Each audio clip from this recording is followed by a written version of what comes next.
Hello, everyone, and welcome back to Unraveling Politics, a weekly political analysis show. We have a lot to cover this week, even though it was a shortened week due to Memorial Day weekend. So let's get right into it. Last week, we learned that the court has struck down President Trump's worldwide 10% tariff, ruling it to be illegal. Then it was put on hold by a higher court. Needless to say, this back and forth is not a good thing for anyone who wants stability in the markets. The reason this was put on hold was because the Trump administration is going to appeal this decision. And while I'm not a constitutional expert, I would like to think that it is up to the legislature to decide tariffs, and that is a form of taxation. Just like the president can't declare changes to income or sales tax, they shouldn't be able to change a tariff rate, in my opinion.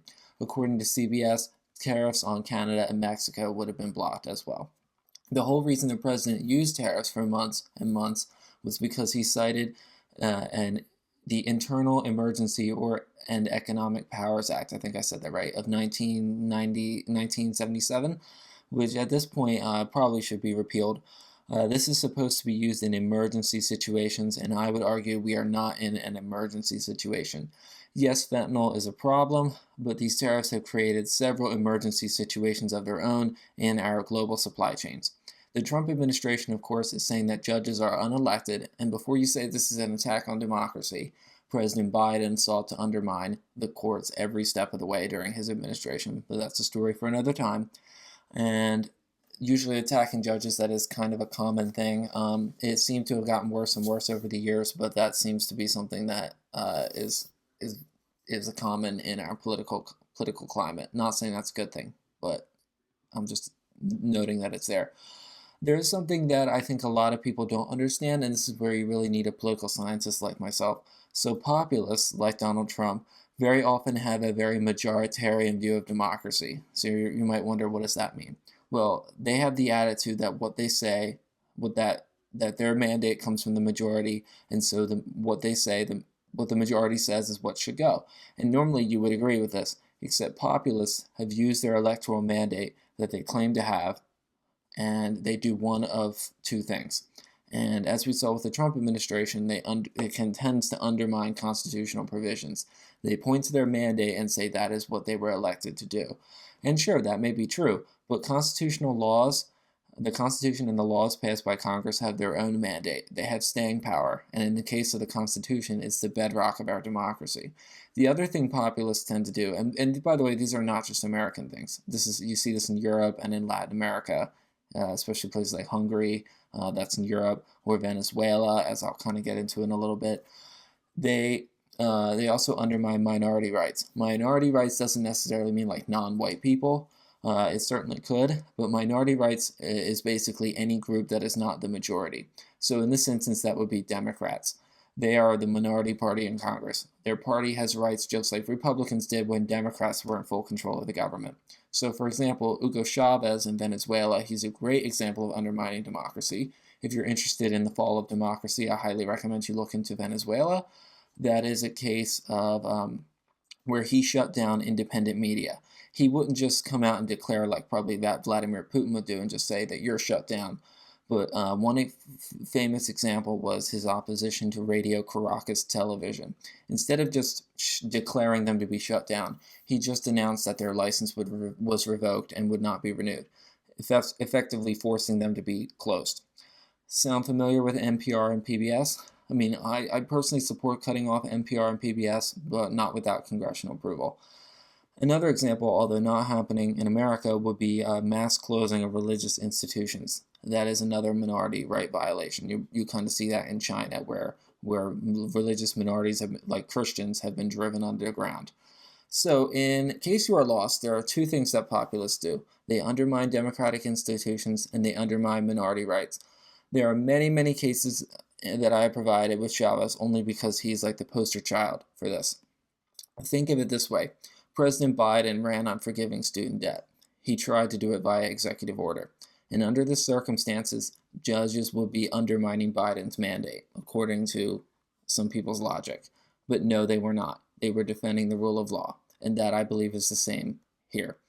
Apparently, though, as I was reading in CNBC, There are other avenues for the president to pursue tariffs, even if this one is eventually closed.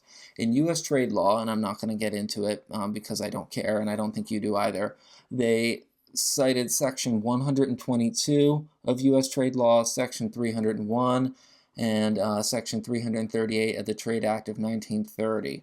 Under Section 122, according to Goldman Sachs, a tariff of 15% can be placed on countries. Section 338 has never been used, but it allows tariffs of up to 50% on countries that discriminate against the U.S., whatever that means. And Section 232 has been used quite a lot recently, and that is on specific industries, which is on tariffs on steel and aluminum, which was never in question. The court did not strike that down, and now those tariffs have gone up from 25 to 50%. So those tariffs are likely not going anywhere. I do get a sense this will go to the Supreme Court at some point. Meanwhile, this is definitely a legal blow to the administration, but even if it ends up being struck down, I don't see this as a political blow.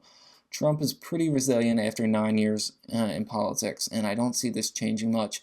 And it will probably weaken his agenda down the road, whatever that is. But in the meantime, we're getting deep into hypotheticals. I don't see that worthy of our time, but I don't see that being a big deal. And lastly, I was reading in the right-wing press that they were divided by this ruling. The Daily Wire and Fox News were pretty upset about this ruling, and that doesn't surprise me. But on the other hand, there was an op-ed in the New York Post written by Charles Gaspariano. I've never heard of this guy, but the article is titled, "Trump Take the Win, the Court Gave You a Way to Stop Terrible Tariffs." Now, what's interesting is, while they're not the same, Fox News and the New York Post are both part of the Murdoch empire, Rupert Murdoch. And this, of course, would never actually happen, but it does require the Trump, because it will require the Trump administration to admit defeat, and they're not going to do that. It is interesting that the Murdoch press is divided on this issue.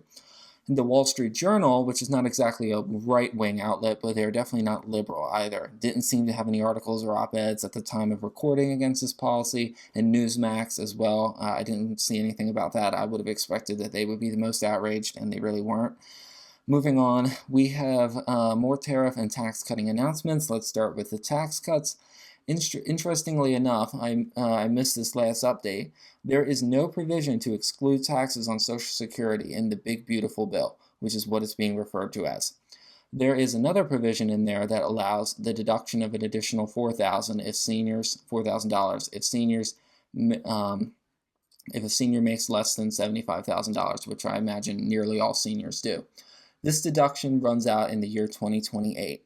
I do want to comment on the fact that several of these tax cuts and deductions, like the expanded tax credit and no tax on tips, only last a few years, and I have two concurrent theories why. They're not mutually exclusive, so it could be both, but I'm guessing it's one or the other. Number one, this is an attempt to keep the 10-year price tag down. Having them last the full 10 years instead of 3 would make the total cost of the bill go way up. Of course, this doesn't stop Congress from cutting them again in a few years, but for now anyway, it might be an appeal to the bond markets. Number two, and I think this is a less likely because there's some holes in this theory, is that it's political. Having these tax cuts expire in 2028 allows Trump to ride off into the sunset in January 2029 before the next tax season and not have to deal with any of the consequences of higher taxes. This thinking would be stupid for two reasons. Firstly, because if Trump is focused on his legacy, then he would be handing higher taxes effectively to the next president as he walks out the door. The public might blame the next president, but who knows, it could still fall on him. And the other reason is, this thinking is stupid, is because that assumes a Democrat is going to win in 2028. It's too early to say, but what if a Republican wins in 2028? There wouldn't be enough time between November, I can guarantee it, even if there's a Republican Congress, there wouldn't be enough time between November, the day after the election, and January 20th to pass that bill. And I know that because the current bill has taken 4+ months. And so this essentially passes the burden to 2028, which is a presidential election year. Republicans could always extend this to 2028 and try to pass it during a presidential election year and frame it as we are cutting taxes, Democrats want to raise taxes. But in all likelihood, Democrats would vote for extending the child tax credit and cutting taxes on senior citizens as well as no tax on tips. So it would be a neutral issue. In fact, The last presidential election, Kamala Harris also supported the no tax on tips. So I'm a bit confused as to what the strategy is here, and usually these bills are combed over with a fine brush before being passed by Congress, and I know Nancy Pelosi once said that we have to pass the bill to see what's in it. But yeah, that was stupid, and that's really not, congressional leadership is not that stupid. She might be, but the rest of the leadership is not. And anyway, that is way more than I wanted to talk about that. The bill moves on to the Senate, and of course, there's about 4 weeks left for them to determine what is in the final bill. And the Senate already has its own qualms about the bill. For example, Ron Johnson has the votes to block the bill, and it is now certain that they will move to block it. Some Republicans in the Senate want even deeper cuts, and some of them want less cuts. And I saw an analysis, I think it was on NBC, and they said that the cuts to Medicaid in the House bill are equal in monetary value as the tax cuts for those making over $500,000 a year. So another path forward is keeping Medicaid as is and letting taxes rise on the richest Americans. It would it would neutralize that part of the spending. And my proposal, because of the budget deficit, is to let Medicaid be cut and also raise those taxes, because there needs to be fiscal restraint here. And I do feel for the estimated 13 to 14 million Americans who may lose their health coverage because of this, but at the same time, we do need to get our fiscal house in order. That being said, there is no excuse for these tax cuts, and there never has been. Apparently, though, and this is something the Congressional Budget Office released, it has been revealed that $500 billion will be swiped off Medicare. Not Medicaid, Medicare.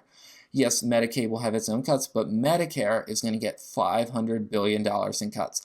Yes, seniors, President Trump promised to protect Medicare, but this bill that he championed he is cutting it by $50 billion every year for 10 years. And I hope you can all agree with me. There is no reason to vote for this bill now. I hope you all finally reach this conclusion. It is a fiscal bombshell. It makes deep and painful cuts for the poorest and oldest Americans, and it will saddle younger generations with debt for decades to come.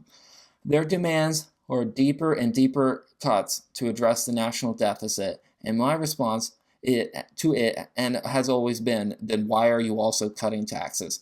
I do believe this is something Ron Johnson will not bend on. He is one of the Tea Party Republicans that were elected during the 2010 wave year, and he has the same thinking that I just outlined. I think he wants to cut taxes, but he definitely wants to cut spending as well. He wants to return federal spending back to pre-COVID levels, so we'd be going back to 2019, which would involve cutting hundreds of billions of dollars more every year off federal spending. And since the interest on the debt is locked in and can't be changed by politicians, this means deeper and deeper cuts will be needed to defense and social programs. And usually, Republicans and moderate Democrats are against cutting military spending. So that means all these cuts will have to come from social spending. In case you are wondering, why is cutting the military so unpopular? Well, it's unpopular because of a few entities such as the military-industrial complex, which is the companies and the politicians, and because among the general public it is seen as leaving our troops high and dry, which is not true because we can always send them home, but regardless, it is unpopular on both sides of the aisle. Of course, when something is unpopular, I usually end up supporting it, so here we go. And once again, in the Senate, the self-imposed deadline is July the 4th. Congress leaves for July 4th break on June 27th. So any bill would have to be passed prior to that date, unless Congress wants to stay in D.C. during the break, which I don't think they're going to do.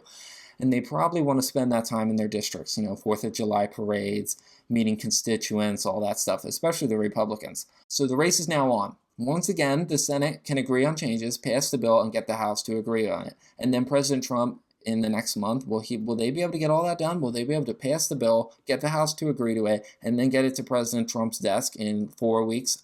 I don't think so. Republicans in the House don't want the bill altered. And that makes sense because they all voted for it, all but 2 of them or 3 of them. And Speaker Johnson stated, I encourage our Senate colleagues to think of this as a one-team effort, as we have, to modify this as little as possible, because it will make it easier for us to get it over the line. Needless to say, that's not going to be happening. There is going to be modifications that I can guarantee. And there was a time when politicians said that good policy is good politics. That is often debated, and I would say that is not true, but that's besides the point. Let's put that aside. Assuming it is true, this is a bad policy, and bad policies are quite often good politics, as we see here. Politicians will debate for months and months and months over a bill, and they will never get to the heart of the question, is it a good policy? And I'm not going to repeat what I said in the last episode because there is too much short-term thinking in Washington, as there always has been. Moving on, at the end of last episode, I said that tariffs on the EU would be implemented, or so it seemed. Right that morning, the episode was released, that was reversed.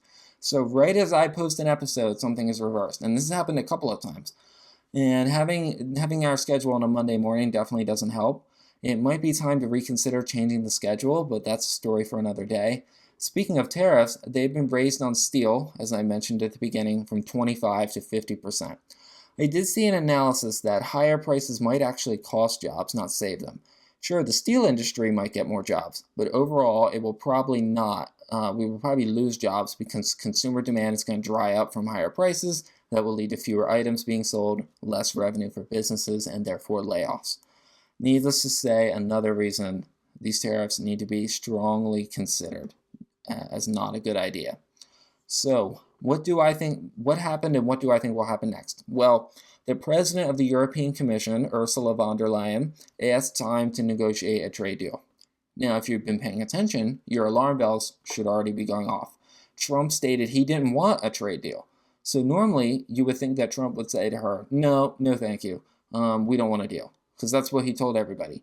But instead, he extended a tariff implementation, he extended the deadline from June the 1st, which was yesterday, to July the 9th. That buys about 6 weeks of negotiations. And there must be something going on behind the scenes, because this doesn't make any sense at all. If I was talking to Trump, and obviously Trump isn't the one doing all these negotiations, there's teams of advisors, cabinet members, and others doing this for him, but I would want to know, if I was another country, what is your end goal here? Or you want manufacturing to come back to America, but if you don't want a trade deal, then why do you keep messing with the markets? That's really what I don't understand here. And that's a question I think nearly everyone is asking. And I'm looking forward to reading the memoirs that come from inside this administration after it has finally ended, because so often you get secrets that were not available at the time. For example, I will be reading the book Fight Inside the Battle for the White House by Amy Parnes and Jonathan Allen. I was waiting for the money and for the price to come down, and I just ordered it on Amazon. It just came today. They're very good writers. I read their book about the 2016 election all those years ago. So going to kind of be diving into it, and that's something I'm looking forward to. I don't want to get distracted here, but I know what I'm really interested in is to see what is going on inside this administration. Right now, we are getting the story of the Biden administration in pieces from journalists and insiders. I expect something similar in about 4 to 5 years.